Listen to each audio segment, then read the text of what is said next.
Welcome to True. The Battle of Agincourt, a detailed historical account.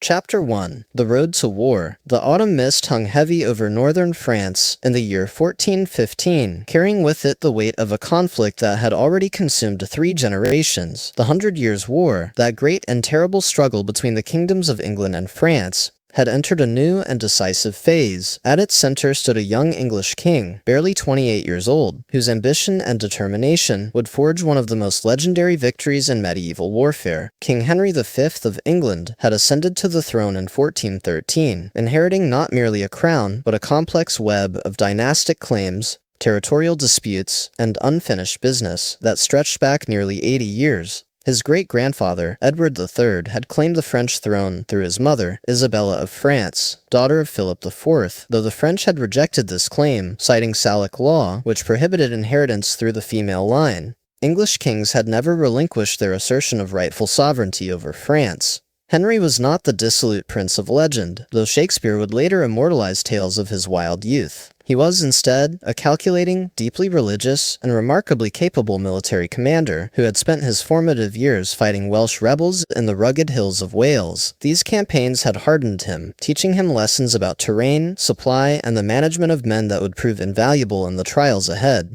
The France that Henry now threatened was itself in turmoil. King Charles VI suffered from periodic bouts of madness, leaving the kingdom divided between 2 powerful factions, the Burgundians, led by John the Fearless, Duke of Burgundy, and the Armagnacs, followers of Charles, Duke of Orleans. This internal conflict had weakened French authority and created opportunities that an ambitious English king could exploit.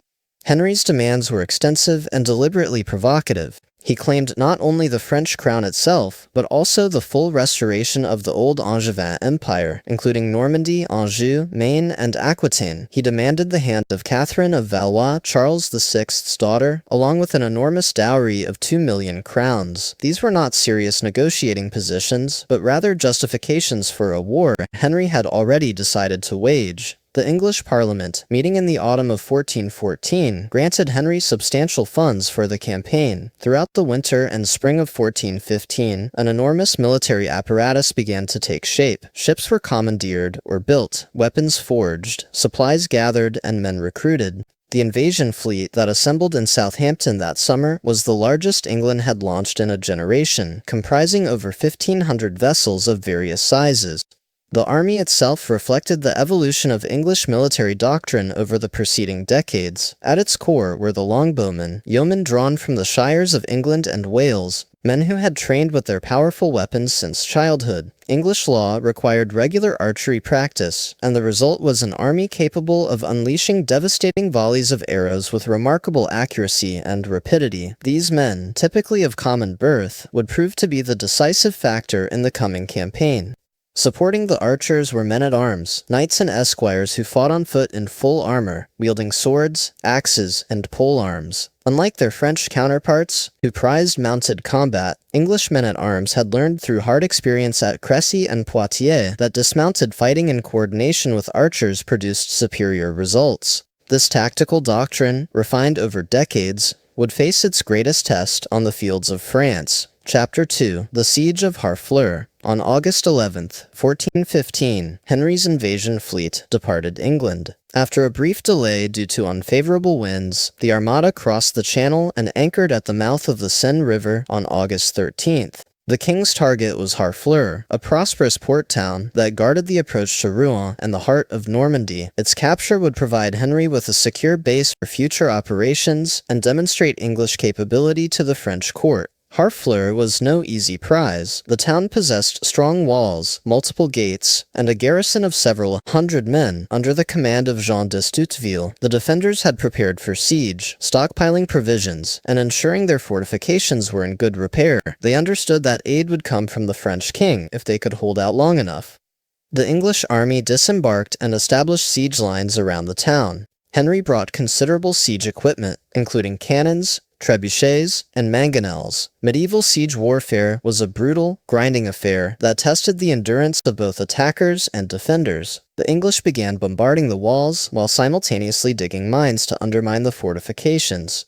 The siege dragged through August into September. Harfleur's defenders proved stubborn and resourceful, conducting sorties against English positions and repairing damage to their walls during the night. The besiegers suffered as well, not primarily from enemy action, but from disease. Dysentery, that ancient scourge of armies, swept through the English camp. Men weakened, sickened, and died in increasing numbers. Even nobles were not spared. Henry's brother, Thomas, Duke of Clarence, fell seriously ill, as did the Earl of Arundel and the Bishop of Norwich. Henry himself remained in the siege lines, enduring the same hardships as his men. This personal leadership was characteristic of the king and earned him tremendous loyalty from his troops. He visited the sick, ensured supplies were distributed fairly, and maintained the pressure on Harfleur's defenses despite mounting casualties.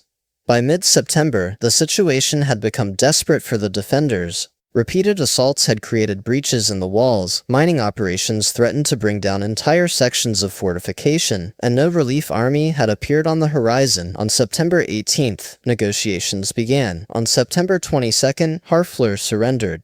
The terms were relatively generous by medieval standards. The garrison was allowed to leave with their personal possessions, though they were required to swear not to fight against England for a specified period. The townspeople remained, though many chose to flee rather than live under English occupation. Henry installed an English garrison and began the process of transforming Harfleur into an English stronghold.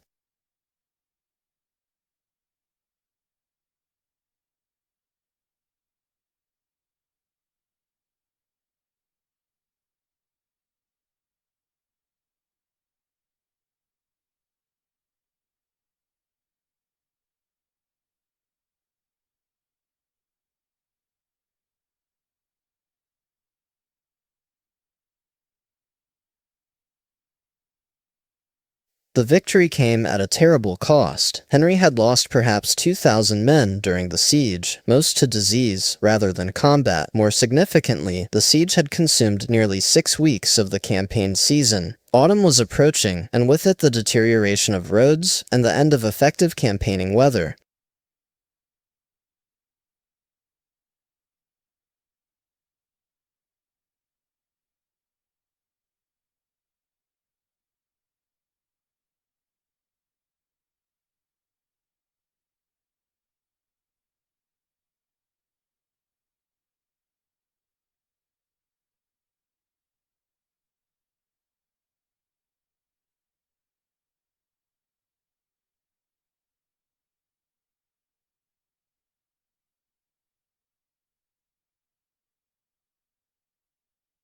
Many of Henry's nobles counseled an immediate return to England to consolidate the gains already made. Henry faced a crucial decision. He could evacuate his sick and wounded, reinforce Harfleur's garrison, and return to England claiming a successful campaign. Or he could attempt something far more audacious, a march across Normandy to Calais.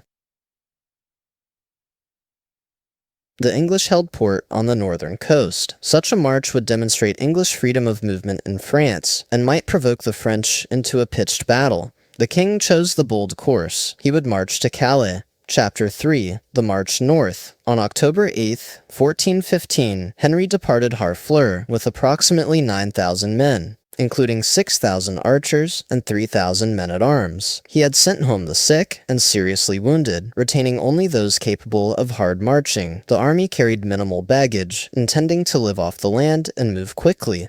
Henry's plan was straightforward in concept, but risky in execution. He would march northeast along the coast toward the Somme River, cross at one of the river's tidal fords, then proceed to Calais. The total distance was roughly 120 miles through territory that was theoretically under French control. Speed and surprise were essential.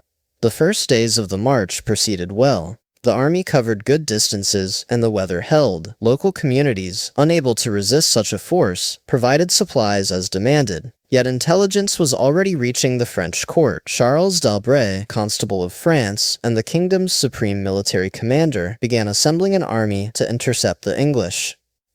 The French response was complicated by the ongoing civil conflict between Burgundians and Armagnacs. Duke John of Burgundy, whose territories lay in the path of Henry's march, refused to commit his forces to the royal army. This deprived the French of thousands of potential troops. Nevertheless, the army gathering under d'Albret's banner was formidable. drawing nobles and their retinues from across France.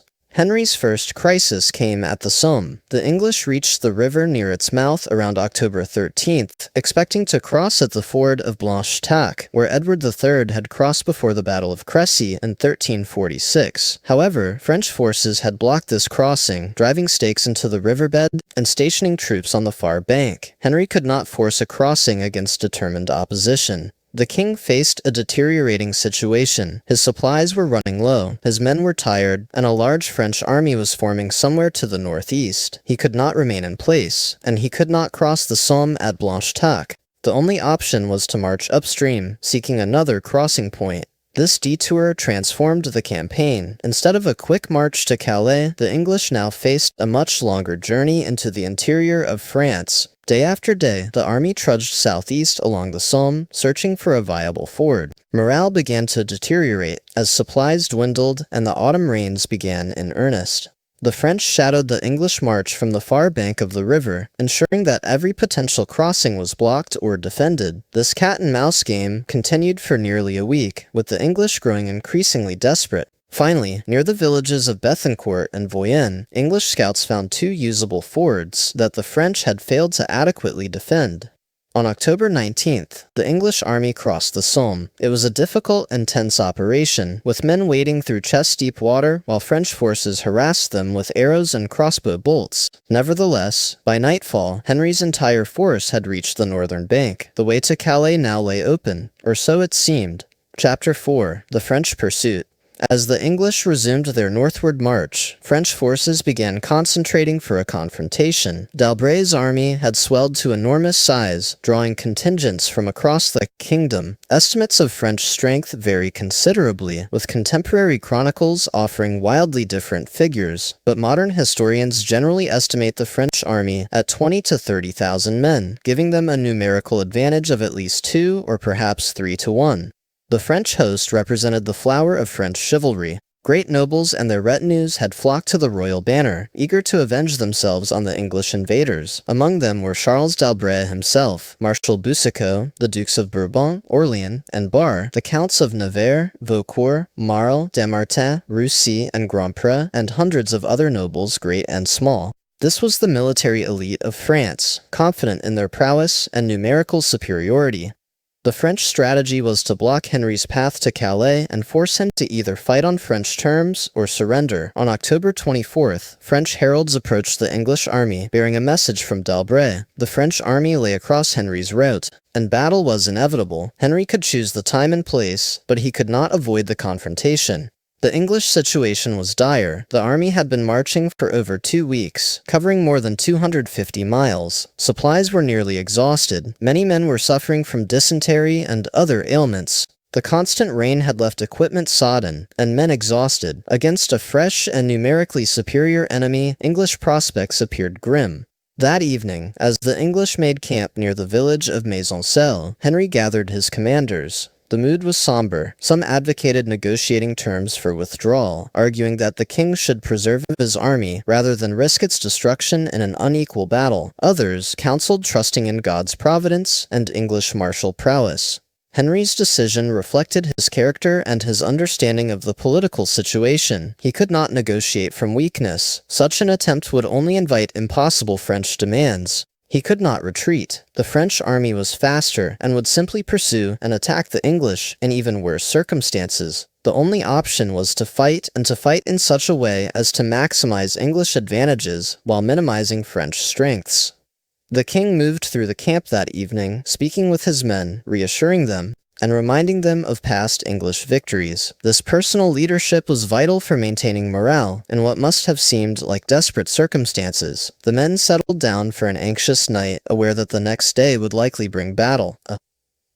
In the French camp, the mood was jubilant. The great nobles feasted and celebrated their impending victory, arguing among themselves about who would have the honor of capturing the English king. Many viewed the coming battle not as a serious military challenge, but as an opportunity for glory and ransom. The heavily armored French knights expected to simply ride down the outnumbered English and claim the substantial ransoms that nobly born prisoners would bring. This confidence was not entirely misplaced. French armies had defeated English forces before, and the numerical odds were heavily in French favor. Moreover, the French possessed significant advantages in cavalry and heavily armored men-at-arms. What they failed to fully appreciate was how English tactical doctrine and the terrain of the battlefield would neutralize many of these advantages. Chapter 5. The Field of Battle. Dawn broke on October 25, 1415, St. Crispin's Day, revealing a battlefield that would forever alter the course of the 100 Years' War. The location was a narrow field between the villages of Agincourt and Tramecourt, bordered by dense woods on both flanks. Recent rain had left the newly plowed fields muddy and treacherous. The English deployed first, arriving at the northern end of the field in the early morning hours. Henry arranged his forces in the classic English defensive formation that had proven successful at Crécy and Poitiers. The army formed 3 divisions, or battles, of men-at-arms, with the archers deployed on the flanks and in wedges between the divisions. Crucially, the archers drove sharpened stakes into the ground before their positions, creating a defensive barrier against cavalry charges. Henry placed himself in the center division, fighting on foot alongside his men. This was standard English practice, designed to prevent any possibility of the mounted nobility fleeing and leaving the common soldiers to their fate. On his right commanded Edward, Duke of York, and on his left, Thomas, Lord Camoys. The entire English line stretched perhaps 900 to 1,000 yards across the field, compressed by the narrowing terrain. The French army arrived throughout the morning, deploying in overwhelming numbers at the southern end of the field. The French battle plan, such as it was, consisted of 3 divisions of dismounted men-at-arms, who would advance on foot, supported by cavalry on the wings intended to sweep away the English archers. A 3rd division of mounted knights remained in reserve. This French deployment contained critical flaws. First, the narrow battlefield meant that much of the French numerical superiority could not be brought to bear effectively. Men crowded together, unable to maneuver or fight effectively. Second, the French leadership had underestimated both the difficulty of advancing across muddy plowed fields in full armor and the devastating effectiveness of English archery. Third, the decision to dismount much of the cavalry eliminated French mobility advantages while retaining all the disadvantages of fighting in heavy armor. For several hours, the 2 armies simply faced each other across the muddy field. The French, possessing numerical superiority, apparently expected the English to attack. Henry, recognizing his weakness, had no intention of obliging them. The stalemate could not continue indefinitely. The day was advancing, and neither side could remain in position indefinitely. Around mid-morning, Henry made a bold decision. He ordered the entire English army to advance toward the French lines, then halt and re-establish their defensive position within bowshot of the enemy. This maneuver was extraordinarily risky, as it required pulling up the defensive stakes, marching forward while vulnerable to French attack, then redeploying the stakes and resuming defensive positions. Yet the move succeeded, bringing the English archers within effective range of the French army. The battle was about to begin. Chapter 6. The Storm of Arrows. The English advance triggered the French response. On both flanks, French cavalry charged forward, intending to ride down the English archers before they could fully re-establish their positions.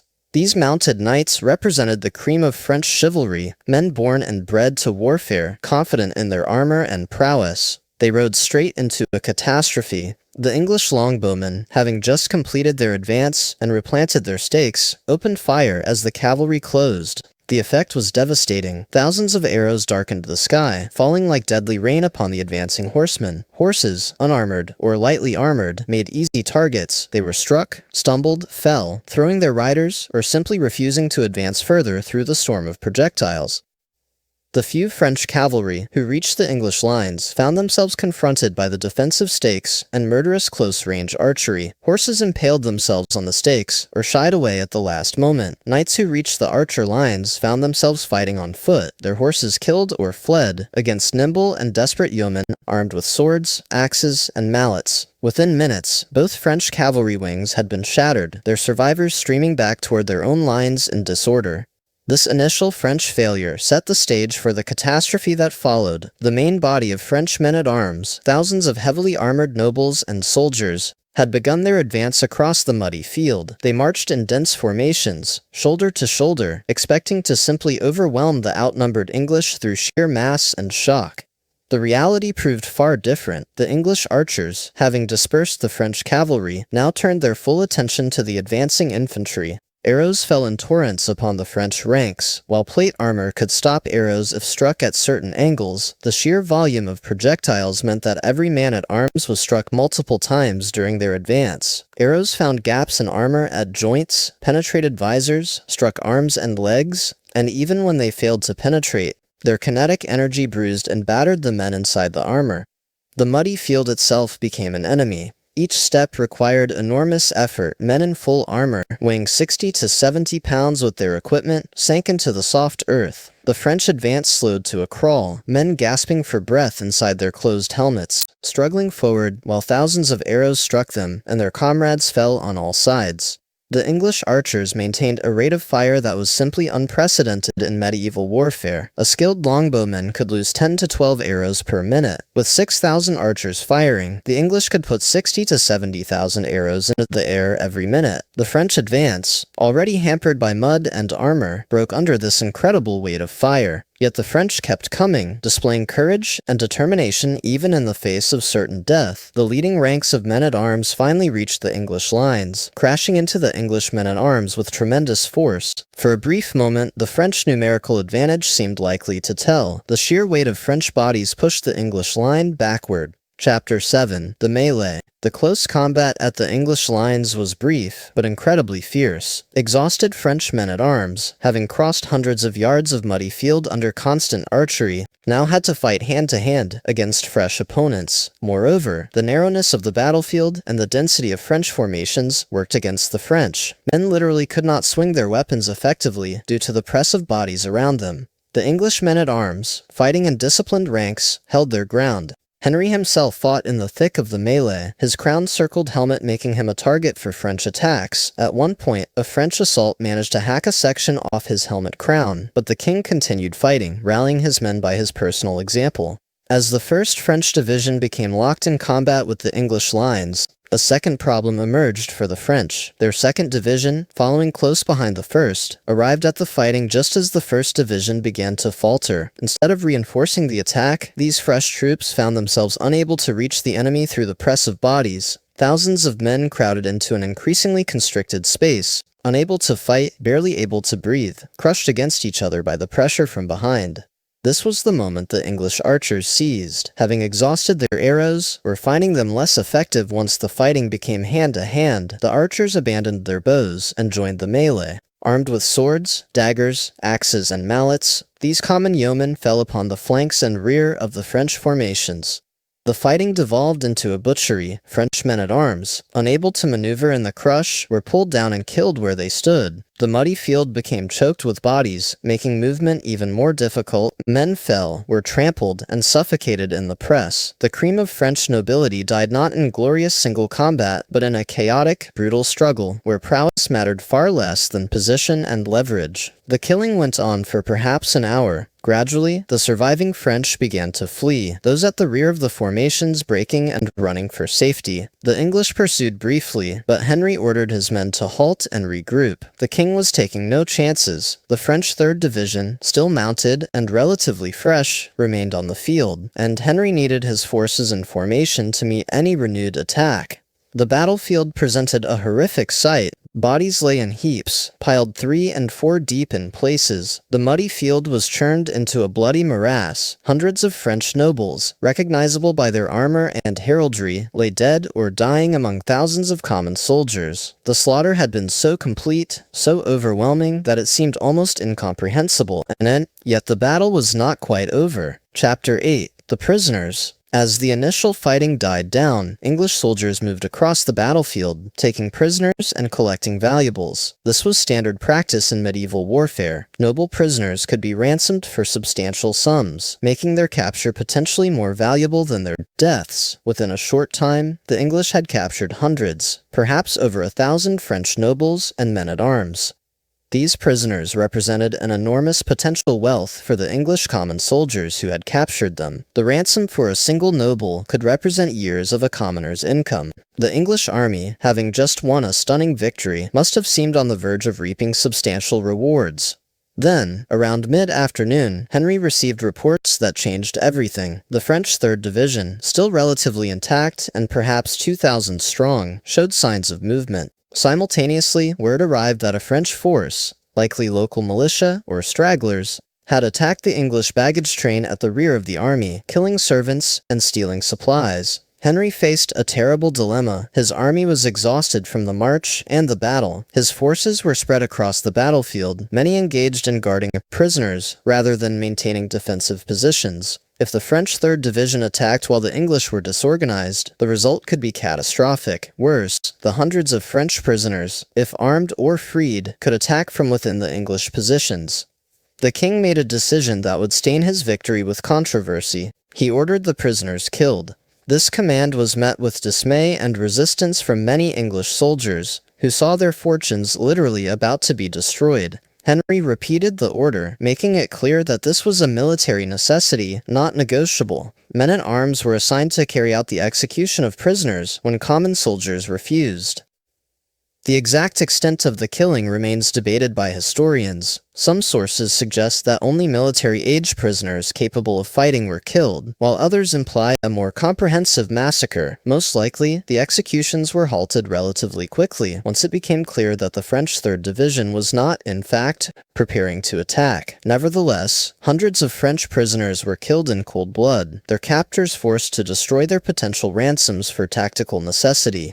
This action, while militarily defensible given Henry's perception of the threat, was controversial even at the time, and has remained so ever since. Medieval laws of warfare generally protected prisoners, especially noble ones, once they had surrendered. Henry's decision to violate this convention demonstrated both his ruthless pragmatism and his determination to preserve his army at all costs.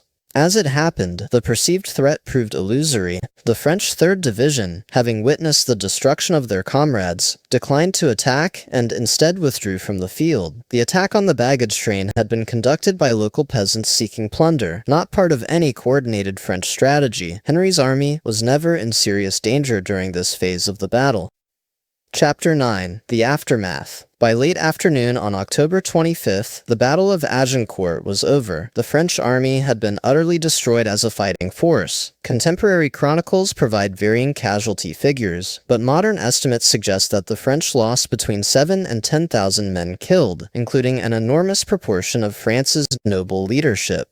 The list of dead French nobles reads like a roll call of French aristocracy. Charles d'Albret, Constable of France and Supreme Commander of the army, lay dead on the field. So too did Jacques de Châtillon, Admiral of France, the Duke of Alençon, the Duke of Brabant, the Duke of Bar, the Count of Nevers, the Count of Marle, the Count of Vaucourt, the Count of Roussy, and hundreds of other nobles, knights, and esquires. 3 archbishops and the Bishop of Sens died in the fighting. The cream of an entire generation of French military leadership had been wiped out in a single afternoon.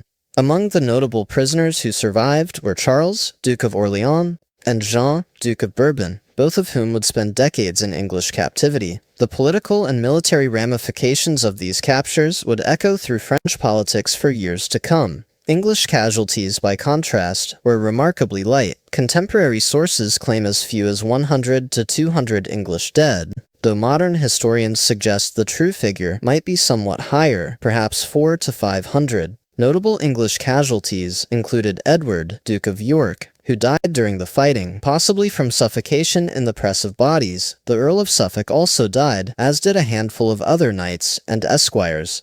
The disparity in losses was so extreme that it seemed almost miraculous to contemporaries. How had an exhausted, outnumbered English army not merely survived, but utterly destroyed a numerically superior French force composed of the finest warriors in Christendom? To the English, the answer was clear. Divine Providence had intervened on behalf of Henry's righteous cause. The night after the battle, the English remained on the field, resting and tending to their wounded. The surviving French had fled, leaving the English in undisputed possession of the battlefield. According to tradition, Henry asked a French prisoner the name of the nearby castle, visible across the fields. Agincourt, came the reply. Then this shall be called the Battle of Agincourt, Henry declared. The next day, the English resumed their march to Calais. They carried with them hundreds of prisoners, the promise of substantial ransoms, and the knowledge that they had achieved one of the most complete victories in military history. The march to Calais proved uneventful. No French force remained in a position to challenge them. The army reached English-held territory on October 29th, and shortly thereafter sailed for England. Chapter 10. The Reckoning. The news of Agincourt reached England ahead of Henry's return, carried by swift ships and messengers. The reaction was one of jubilation and wonder. Against overwhelming odds, the king had not only survived, but triumphed spectacularly. When Henry landed in Dover on November 16th, he was greeted as a conquering hero.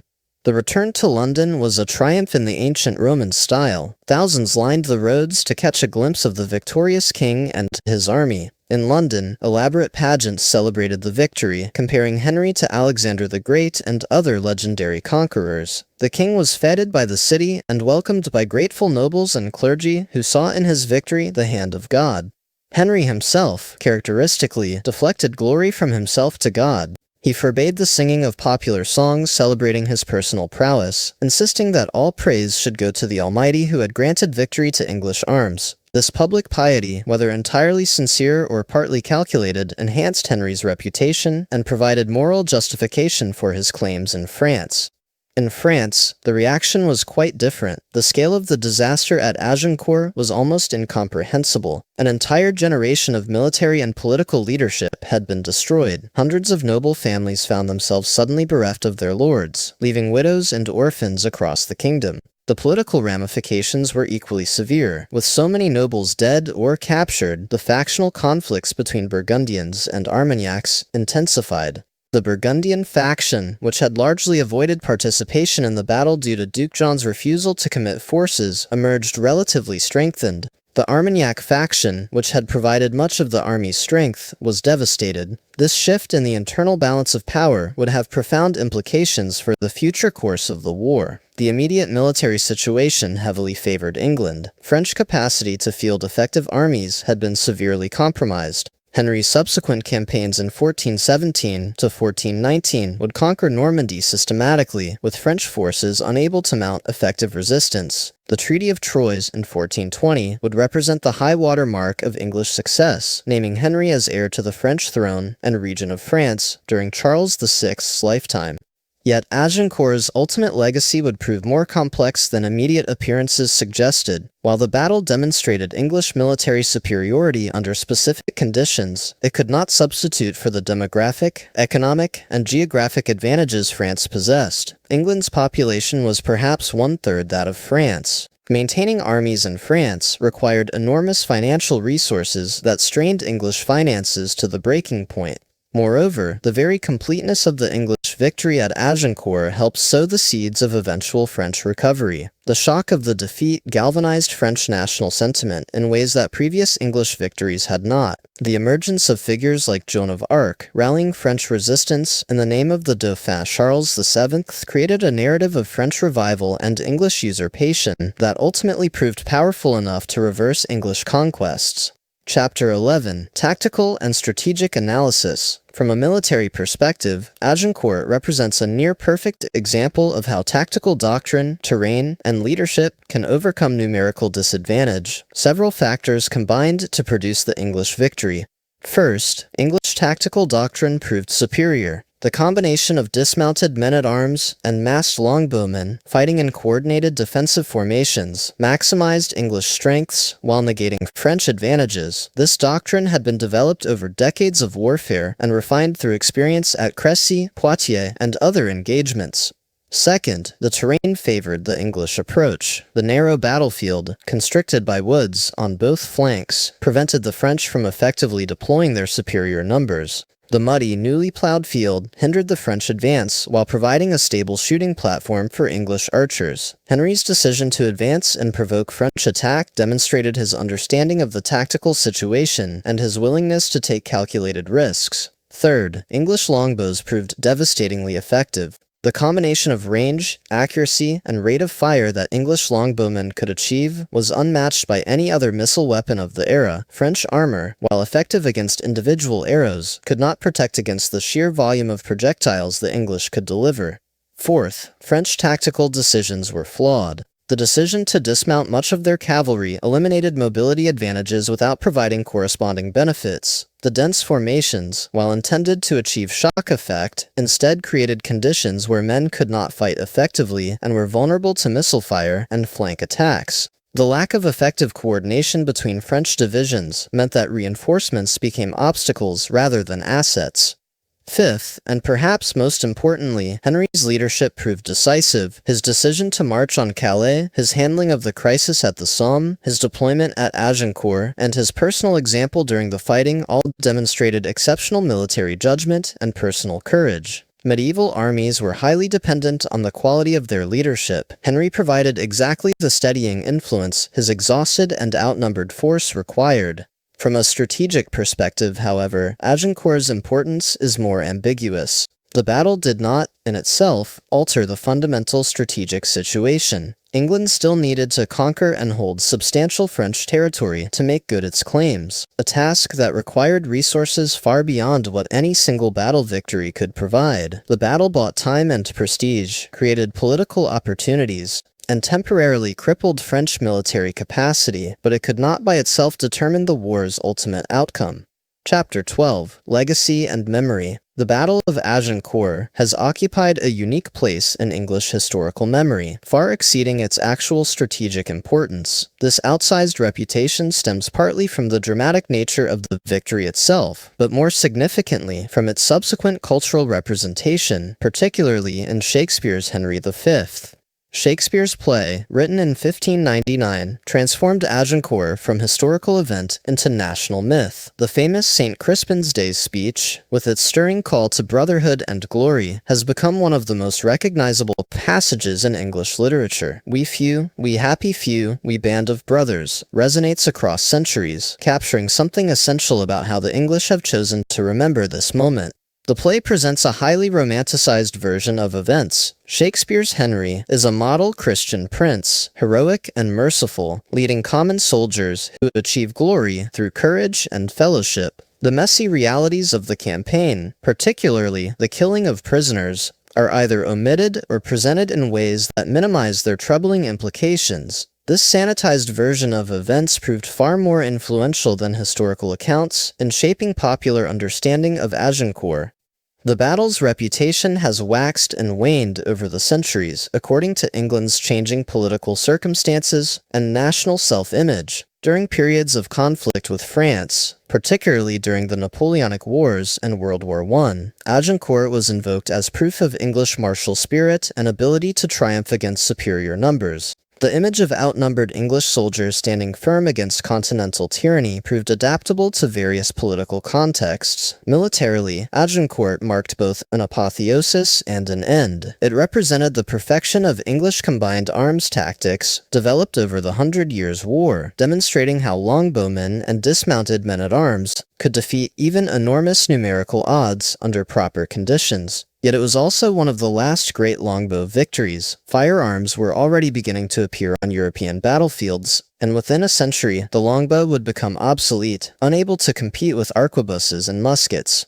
For France, Agincourt long represented a nadir, a moment of national humiliation that required explanation and, eventually, redemption. French military thinking after Agincourt focused on avoiding the conditions that had led to disaster, fighting defensively on ground not of one's choosing against enemies with missile superiority. The eventual French victory in the 100 Years' War, achieved through superior resources and political consolidation rather than battlefield triumphs, suggested alternative paths to military success.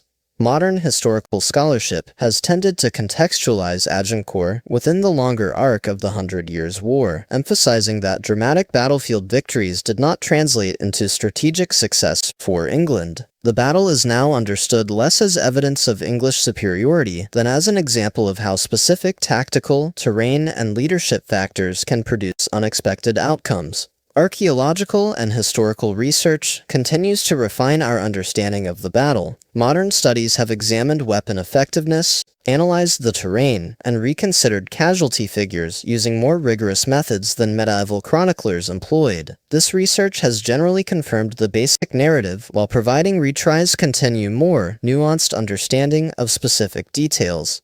The debate over the killing of prisoners remains contentious. Some historians defend Henry's decision as militarily necessary, given his perception of the tactical situation. Others condemn it as a war crime by the standards of the time, noting that medieval laws of warfare generally protected prisoners who had surrendered. The truth likely lies somewhere between these positions. Henry made a ruthless calculation based on incomplete information, prioritizing his army's survival over the lives of prisoners and the potential ransoms his soldiers had earned. The battlefield itself has become a site of pilgrimage and tourism. The village of Agincourt, now Agincourt, maintains a museum dedicated to the battle, and the fields where thousands died 6 centuries ago are now peaceful farmland. Archaeological investigations have attempted to locate mass graves and recover artifacts, though with limited success. The exact positions of the armies and the precise location of the heaviest fighting remain subjects of debate among historians and battlefield archaeologists. Chapter 13. The Human Cost. Beyond the statistics and strategic analyses lies the human dimension of Agincourt, the individual stories of courage, suffering, and loss that comprised the battle's reality. For the common English soldiers, yeoman archers drawn from villages across England, the campaign represented both opportunity and terror. Many had never traveled more than a few miles from their birthplaces before joining the army. Now they marched through foreign lands, facing disease, hunger, and the prospect of death in battle against overwhelming odds. These men fought not primarily for abstract concepts of honor or glory, but for more immediate concerns: the modest wages they were owed, the prospect of plunder, and the bonds of loyalty to their local lords and to each other. The Band of Brothers of Shakespeare's imagination had some basis in reality. Medieval armies were organized around local and regional affiliations that created genuine camaraderie. Men fought alongside neighbors and relatives, which provided both motivation and cohesion. For the French nobles who died at Agincourt, the battle represented a catastrophe not just for themselves, but for their families and dependents. A noble's death could leave his widow and children impoverished, his estates contested, and his followers without patronage. The concentration of casualties among the nobility meant that hundreds of families experienced this tragedy simultaneously. Consider the case of the Duke of Brabant, who arrived late to the battle and rushed into combat so hastily that he fought in borrowed armor without his proper heraldic markings. He died in the melee, his body identified only after the fighting ended. His duchy fell into dispute, contributing to regional instability that would persist for decades. Similar stories played out across France, as families mourned their dead and struggled with the political and economic consequences of their losses. The aftermath of the battle brought additional suffering. The wounded, from both sides, faced the limited medical capabilities of the early 15th century. Many who survived the initial fighting died subsequently from infections, internal injuries, or shock. The treatment of wounds consisted primarily of cauterization, amputation, and prayer. Survival rates for serious injuries were grim. The French prisoners faced years, sometimes decades, of captivity while ransoms were negotiated. Charles, Duke of Orleans, would spend 25 years in English captivity, becoming an accomplished poet while longing for his homeland. During this captivity, he wrote verses expressing his sorrow, his memory of France, and his hope for eventual release. His case, while notable due to his rank, exemplified the experience of hundreds of lesser nobles who found themselves held hostage to their families' ability to raise enormous ransoms. For the families of those killed, the battle brought grief and economic hardship. Many bodies were never properly identified or buried with appropriate ceremony. The mass graves at Agincourt contained French nobles and common soldiers alike, most buried without the rituals their families would have wished. The English dead were treated somewhat better. Duke Edward of York's body was transported back to England for proper burial, as were the remains of other notable English casualties. Common English soldiers who died, however, were likely buried on campaign in unmarked graves. The psychological impact of the battle extended far beyond those who participated directly. News of the disaster spread throughout France, creating widespread anxiety and despair. In England, the victory produced jubilation, but also created pressures for continued military success that would prove difficult to sustain. Henry's subsequent campaigns would demand enormous sacrifices from English society in terms of both manpower and taxation. Chapter 14, Agincourt in Context. To fully understand Agincourt's significance, one must situate it within the broader narrative of the Hundred Years' War and the late medieval European history. The conflict between England and France had been grinding on for nearly 80 years when Henry V landed at Harfleur. Earlier battles at Crécy, 1346, and Poitiers, 1356, had established the pattern of English longbow victories over French mounted nobility, yet these victories had not translated into lasting English control of French territory.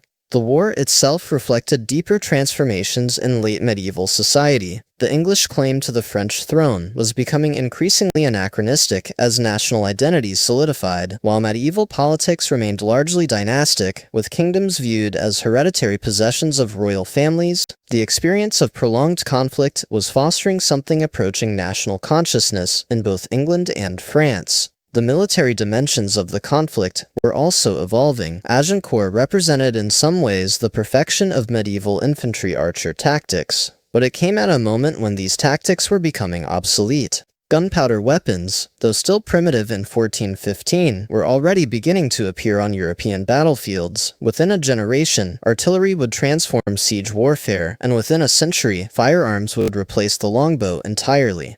The economic dimensions of the war were equally important. Medieval warfare was extraordinarily expensive, requiring taxation that strained the capacity of medieval states. Henry's French campaigns consumed vast resources, requiring repeated parliamentary grants and creative fiscal measures. The financial burden ultimately contributed to English political instability during the 15th century, including the dynastic conflict known as the Wars of the Roses.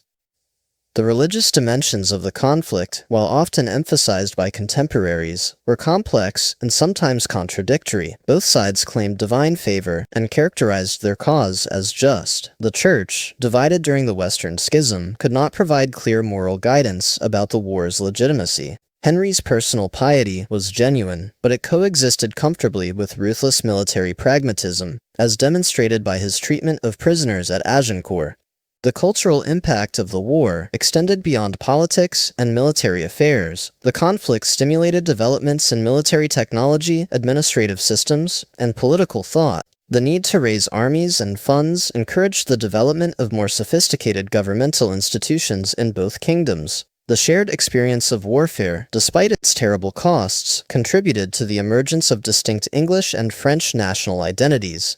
Agincourt also influenced contemporary and subsequent military thinking. The battle seemed to validate the superiority of defensive tactics, combined with missile weapons over cavalry charges. This lesson was not lost on military theorists. Though its application proved tricky, the specific conditions that produced English victory at Agincourt, the terrain, the French tactical errors, English preparation and discipline, could not easily be replicated.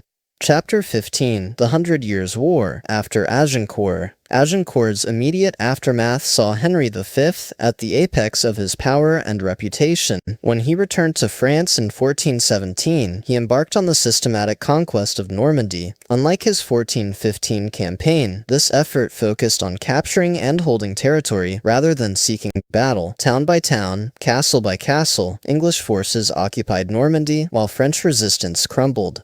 The French political situation continued to deteriorate. In 1419, Duke John of Burgundy was assassinated during a meeting with the Dauphin Charles, heir to the French throne. This murder drove the Burgundians into formal alliance with England, giving Henry a powerful French ally and devastating the Armagnac cause. The Treaty of Troyes in 1420 represented the culmination of Henry's success, naming him as regent of France and heir to the French throne, while also granting him the hand of Princess Catherine of Valois. Yet this apparent triumph proved hollow. Henry died in 1422 of dysentery while campaigning in France, leaving an infant son as heir to both England and France. Charles VI of France died shortly afterward, creating a succession crisis. The Dauphin Charles, disinherited by the Treaty of Troyes, established a rival court and claimed the French throne as Charles VII. The tide began to turn against English fortunes. The Siege of Orleans in 1428 to 1429 became a turning point, with Joan of Arc's intervention breaking the siege and reviving French military fortunes. The psychological and symbolic impact of this French victory partially reversed the despair that had followed Agincourt. French armies, reformed and reorganized, began pushing English forces back. Over the following decades, the English position in France eroded steadily. Financial exhaustion, political instability in England, and French military recovery combined to reverse English conquests. By 1453, when the Hundred Years' War finally ended, England retained only Calais of its once extensive French territories. The grand ambitions that had motivated Henry V's campaigns had come to nothing.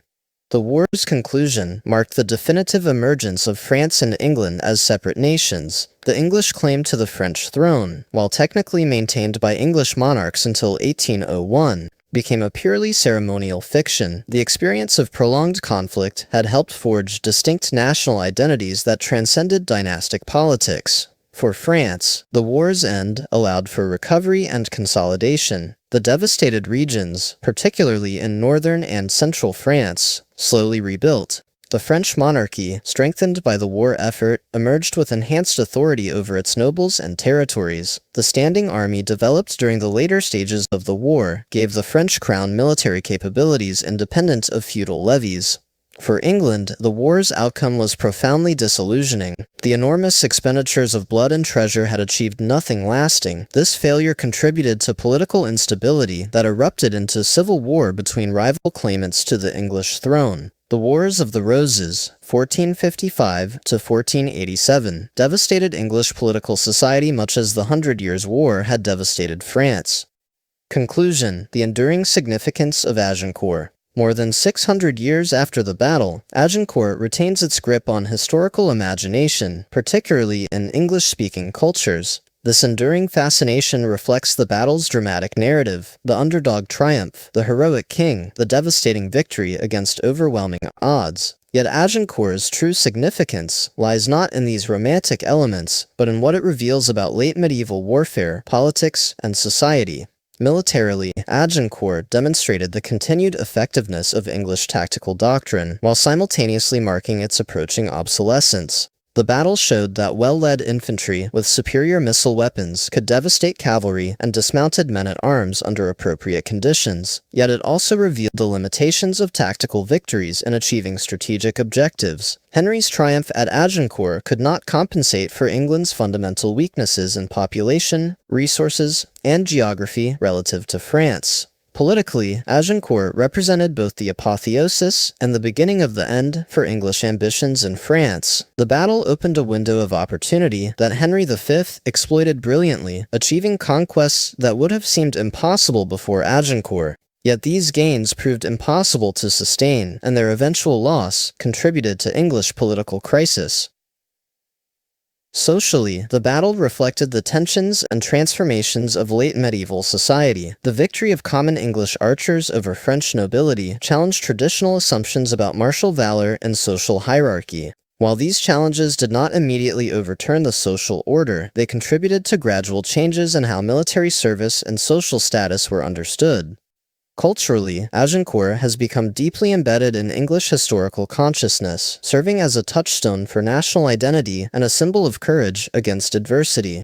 This symbolic importance has often overshadowed the historical reality, creating a mythologized version of events that serves present needs rather than historical accuracy. Shakespeare's Henry V remains more influential than any scholarly history in shaping popular understanding of the battle. The human cost of Agincourt remains staggering. Thousands of men died in a single afternoon, leaving families bereaved and communities devastated. Thousands more suffered wounds, captivity, or trauma. The battle's political and military consequences, while significant, pale beside this fundamental human tragedy. Modern commemoration of Agincourt would do well to remember not just the drama and glory, but also the suffering and waste that warfare entails.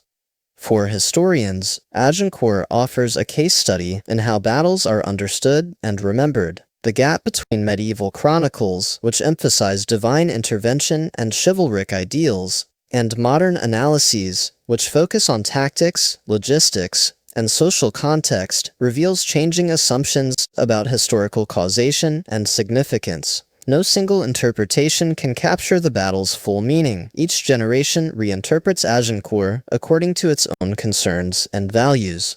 In the final analysis, Agincourt matters not because it changed history in some decisive way, but because it encapsulates so many aspects of its era: the aspirations and limitations of medieval kingship, the transformation of military technology and tactics, the emergence of national consciousness, the brutality and chaos of medieval warfare, and the capacity of human beings for both extraordinary courage and calculated cruelty. The battle remains worthy of study, not as a simple tale of heroic victory, but as a complex historical event that reveals the realities of its time while continuing to resonate in our own.